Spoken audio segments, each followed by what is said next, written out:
Assalamualaikum warahmatullahi wabarakatuh. Balik barengan sama gue Taufik Nubu. Dan handphone yang akan kita bahas hari ini sebenarnya sudah tidak perlu lagi introduksi, bahkan mungkin udah nggak perlu review lagi. But here we go. Let's dig a little bit deeper tentang handphone yang satu ini, yaitu Samsung Galaxy Note 20 Ultra. Video ini disponsori oleh Unicase Store, tempat terbaik untuk gue mendapatkan ringkey case seperti Fusion X, Fusion, dan juga Air S ini. All of this case have a great build quality and making sure your device safe. Lebih banyak tentang case ini bakal dibahas nanti dalam video. Link pembelian ada di kolom deskripsi. Bisa dibilang sudah resmi ya, kalau Ultra is the new Pro atau the new Plus kalau untuk Samsung Note series. Jam-pack dengan segala yang terbaik yang bisa diberikan oleh Samsung untuk semester 2 tahun 2020. But the question is that enough? Does the money pay for every single features yang ada di Samsung Galaxy Note 20 Ultra ini? Tentu jawaban untuk setiap orang beda-beda karena tergantung ke kebutuhannya masing-masing. Cuman kalau untuk gue bisa dibilang seenggaknya 80% uang yang gue bayarin untuk Samsung Galaxy Note 20 ini itu terbayarkan. Sisanya yang 20% kemana?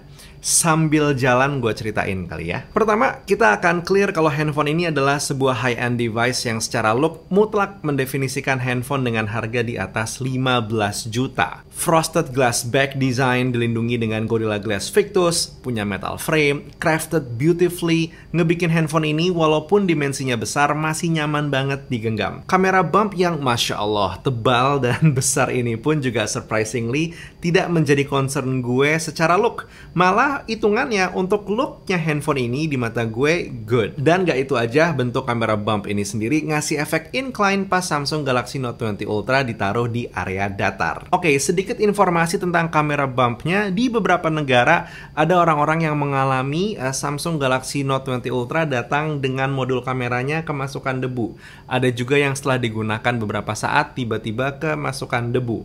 Untungnya di Indonesia hal ini tidak terjadi, but this problem exists, dan kalau lo mengalami hal yang sama, please do. Klaim langsung aja ke Samsung Center yang ada banyak di Indonesia. Masih ngomongin soal desain kamera bumps, nggak sedikit orang yang takut dengan konsep kamera bump seperti ini karena takut baret either itu bagian atasnya atau sampingnya. Nah, di sini fungsi case akhirnya berfungsi banget untuk melindungi bagian-bagian sensitif seperti kamera bump yang ada di Samsung Galaxy Note 20 Ultra ini. Beberapa case dari ringkey yang gue pegang ini menarik seperti yang satu ini. Warnanya clear tapi tetap masih cover those bumps nicely, dan warna handphonenya masih kelihatan si Mystic Bronze, namanya adalah ringkey Fusion. Kalau pengen tampil sedikit beda dengan model-modelan camo, ya seperti ringkey Fusion X ini bisa lo pilih. And lastly, kalau lo cuma pengen ngasih lihat kamera bump yang berwarna and cover all of your device nicely, kecuali mungkin kamera bump, lo bisa menggunakan ringkey RS yang hitungannya menurut gue sudah menarik dan juga slim. Semua case ringkey ini sudah military grade protection drop tested, jadi ya insya Allah aman buat handphone lo. Dan kalau emang lo pengen beli, source pembeliannya di mana lagi kalau bukan di Unicase Store. Masing-masing case tadi, link pembeliannya bakal gue taruh di kolom deskripsi. Dan gak itu aja, ada satu tambahan screen protection yang juga menurut gue super menarik. So please do check them out, dan itu adalah affiliate link. Kita berlanjut ke layar dari Samsung Galaxy Note 20 Ultra yang 6,9 inci ini. Layar handphonenya bisa dibilang paling besar untuk kelasan Note sampai saat ini. Tapi yang menarik adalah untuk dipakai harian ternyata masih nyaman. Benar, stretching jari lumayan banget kalau pengen ngeklik secara ekstrim icon di atas dan juga ekstrim di bawah. Tapi perpaduan desain bodi belakang dengan layarnya well thought dan impactnya nyaman untuk digunakan. Panel layarnya Samsung Galaxy Note 20 Ultra ini sendiri namanya adalah Dynamic AMOLED 2X. Reproduksi warnanya either pakai mode vivid ataupun normal, menyenangkan untuk dipakai multimedia dan sudah mendukung refresh rate 120 Hz. Tapi memang sayangnya di sini lo masih harus milih antara 120 Hz refresh rate dengan rasio layar 1080 atau resolusi layar yang lebih besar dengan refresh rate 60 Hz. Gue sendiri akhirnya memilih menggunakan refresh rate lebih tinggi walaupun harus bertahan dengan 1080. Impactnya lebih berasa di mata gue, mungkin di mata lo berbeda. Cuman satu hal yang menjadi harapan gue adalah ke depannya high-end devicesnya Samsung tidak perlu lagi memilih antara refresh rate tinggi dengan resolusi yang tinggi. Ya, harapannya semuanya berimbang lah. Berhubungan dengan Samsung Galaxy Note, tentu kita nggak bisa lupain yang namanya S Pen. Di Samsung Galaxy Note 20 Ultra, S Pen dapat upgrade yang menyenangkan, yaitu latency time yang lebih pendek, 9 millisecond latency untuk si S Pen kita kali ini. Rasanya apa sih sebenarnya menggunakan S Pen dengan latency yang tipis? Ya mungkin kalau lo belum pernah menggunakan Samsung Galaxy Note series sebelumnya, tidak akan merasakannya. Gue pun sebenarnya tidak sadar, sampai akhirnya gue berpikir, oh di saat gue tidak sadar adanya latency, berarti itu adalah hal yang baik, karena emang nulis di atas Galaxy Note seamless dan juga semenyenangkan itu. Fungsi dari S Pen ini sendiri kalau misalkan dijabarin bisa panjang banget dan bisa jadi satu buah video sendiri, tapi yang pasti buat sekarang beberapa contoh yang bisa dibilang jadi super menyenangkan adalah lo bisa melakukan hal-hal yang tadinya simple nih, kayak misalkan lagi terima telepon, pengen nyatet, lo harus keluar dari aplikasi telepon, buka aplikasi Note, terus ngetik. Kalau dengan S Pen, lo cukup tarik S Pen-nya keluar, langsung keluar pop-up note, lo tinggal tulis apa yang perlu lo tulis sambil nelfon. I know it's really small dan juga kesannya nggak penting, tapi balik lagi, hal-hal yang nggak penting yang sepertinya bisa dilakukan dengan sedikit hustle di Samsung Galaxy Note jadi lebih mudah thanks to S Pen. Untuk masalah performa, tentu Samsung Galaxy Note 20 Ultra yang masuk ke Indonesia ini jadi bulan-bulanan pencintanya Snapdragon. Ya. Karena Samsung Galaxy Note 20 Ultra yang masuk ke Indonesia adalah versi Exynos 990 dan versi LTE, tidak ada availability 5G di handphone 17,999 juta ini. Nggak sah kita ngomongin performa kalau nggak ngomongin skor perpaduan Exynos 990 dengan RAM 8GB dan juga storage 256GB. Ini memberikan gua skor 845 single core dan juga 2796 multi-core score kalau diukur dengan Geekbench 5. Iseng-iseng gue coba render video dengan Power Director 3 layer, ada 1 layer video, 1 layer overlay foto beberapa, dan juga 1 layer audio. Source filenya 4K dan ekspornya 720, ternyata memerlukan waktu 6 menit. Ini bukan satu buah tes yang saintifik dan jauh dari penggunaan harian gue, cuman seenggaknya kalau lo penasaran performa render videonya si Samsung Galaxy Note 20 Ultra seperti apa, ini jawabannya. Sementara buat yang penasaran sama performa gamingnya, walaupun ini bukan handphone gaming, tapi ya tentu semua grafik tinggi bisa didapetin, responsivitas untuk casual gamer masih aman, dan suhunya memang ada sedikit demam, cuman untuk gue itulah Samsung dengan Exynos-nya. Di bagian baterai, handphone ini bener-bener menurut gue cuman 4500 mAh, tapi dari 100% dia bisa bertahan 31 jam untuk penggunaan gue dengan screen on time 5 jam 11 menit dan masih ada sisa 14%. Jadi ya bisa dibilang ini adalah satu buah performa baterai yang menyenangkan ya untuk penggunaan medium to heavy. Jadi emang tipikalnya gue seperti itu. Dan kalau lo bertanya-tanya, ini gue menggunakan mode si 120Hz tadi, walaupun memang modenya adaptif. Kalau lo memilih menggunakan 60Hz, harusnya baterainya bisa bertahan lebih lama lagi. Di bagian charging, walaupun datang hanya dengan 25 watt super fast charging, surprisingly, Samsung Galaxy Note 20 Ultra ini bisa memenuhi daya 0 sampai 100% dalam waktu 1 jam 5 menit saja.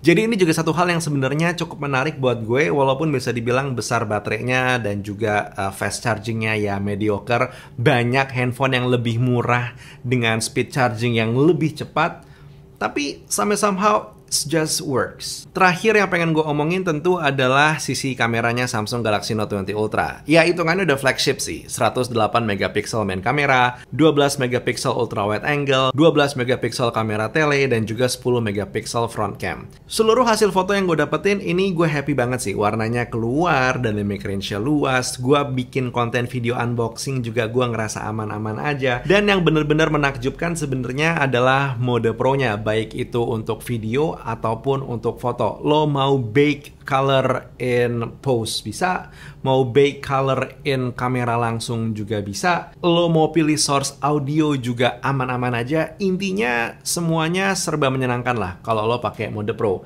Kalaupun lo pakai mode autonya, I really have no problem at all. Bisa dilihat dari beberapa hasil foto yang gue tunjukin saat ini, walaupun emang jenis-jenis fotonya cukup terbatas, tapi I'm really happy. Si mode 50 zoom yang menurut gue super gimmick, ini pun bisa mendapatkan gambar yang hitungannya lumayan seperti bulan yang ini.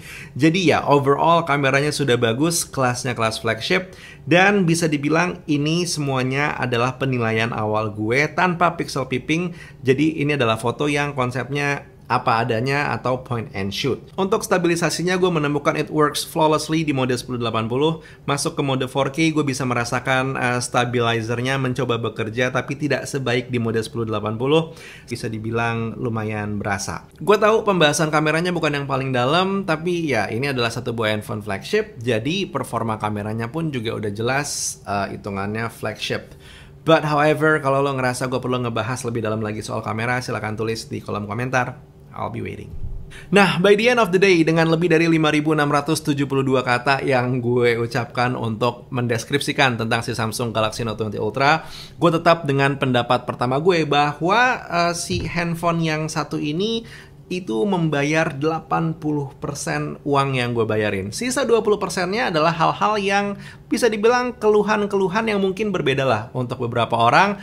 Tapi ya, ini masuk ke dalam keluhan gue. Keluhan-keluhan simple sebenarnya seperti gue berharap tidak ada lagi pilihan antara resolusi atau refresh rate. Gue berharap datang dengan baterai yang lebih besar, karena handphonenya juga udah besar. Gue juga berharap datang dengan fast charging yang lebih cepat. Paling nggak sama lah kayak Samsung Galaxy S20 Ultra kemarin.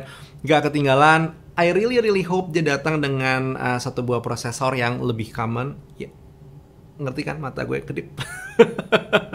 Tapi satu hal yang gue sangat-sangat berharap banget itu adalah this phone is so big, I'm pretty sure mereka masih bisa sebenarnya menaruh yang namanya headphone jack. I know, mungkin lo bosan orang-orang protes headphone jack nggak ada, headphone jack nggak ada. Here's the thing, ini kan video gue ya, jadi keluhannya pasti sesuai dengan yang gue rasakan. Banyak orang-orang yang masih sering bikin konten itu menggunakan handphone dan audio source-nya enaknya nyolok ke ini loh, apa namanya, nyolok ke headphone jack instead of ke USB Type-C. Ngerti? Ada dongle. But kalau misalkan lo adalah seorang content creator yang menggunakan let's say kamera satu atau mungkin juga lo memiliki lebih dari beberapa kamera, pasti udah ada dong mic yang berkeliaran. Pengennya sih tidak beli-beli lagi, pengennya menggunakan satu mic untuk semua device yang memang lo punya. Ya, pengennya begitu. So please bring back the headphone jack. Ya, satu bolongan kecil di sini atau di sini, I don't mind. Please. Pada akhirnya kalau ditanya apakah Samsung Galaxy Note 20 Ultra ini bisa gue saranin buat dibeli, jawabannya adalah iya. Ngerti harganya 18 juta kurang 1000 SRP-nya ya. Dan ngerti juga harga 18 juta kurang 1000 itu bisa berarti makan 2 bulan atau 3 bulan, bisa berarti juga motor, bisa berarti laptop, atau mungkin bisa berarti modal kerja. But hear me out, kalau lo punya 18 juta tersedia untuk beli Samsung Galaxy Note 20 Ultra, hal-hal yang tadi gue bilang kayak makan, motor, atau mungkin kendaraan yang lain gitu ya, terus juga let's say komputer, laptop, atau segala macamnya, most likely you already covered. That's why lo punya 18 juta lying around dan kepikiran beli handphone. So yeah, is this recommended? Jawaban gue adalah as simple as yes. I rest my case. Itu dia video kita tentang Samsung Galaxy Note 20 Ultra. Dan terima kasih untuk Unicase Store yang sudah mensponsori video ini. Kalau lo pengen beli case-case yang tadi udah sempat gue bahas di awal banget, sekali lagi silahkan lihat di kolom deskripsi. Itu adalah link affiliate. Jadi kalau lo beli menggunakan link itu, gue bakal dapat sedikit komisi tanpa beban apapun ke lo. So yeah, that's a good way untuk mensupport channel ini. Anyway, that was the video for now. Buat sekarang Taufik Nobo cabut. Assalamualaikum warahmatullahi wabarakatuh. Skadush.